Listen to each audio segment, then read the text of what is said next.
گێلی بگێلی هەستێن خۆیان bi nexşan dihûnin. Jinên colemergiyên Bakurê Kurdistanê bi sedan salin bi hêriya mîhan benan dirêsin û ji wan jî berikên ku taybetin bi herêmê çêdikin.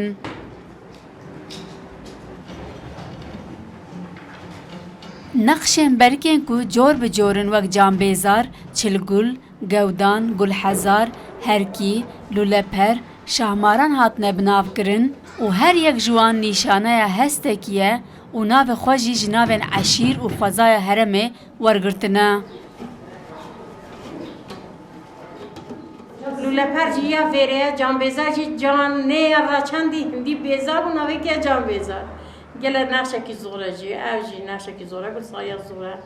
Lûleper hem xwe de her tenekî zor e. Hostaya berikan dibêje ew benên berikan bi boyaxa gîha reng dikin, ji ber vê yekê jî ev reng bi demirê jê naçin û çi qasî dem bi ser de biçe jî wek xwe dimînin. Heta ji destê me tê em hewl didin vê hunera xwe berdewam bikin. Hunera ku em ji dayîk û bapîrê xwe fêr bûne, em dixwazin zarokê xwe jî fêr bikin. Li vê derê jin berhemên wek çente, qilifê telefonan, ajande û xelatên biçûk ên xemlê jî çêdikin û bo piraniya parêzgehên derdorê jî dişînin.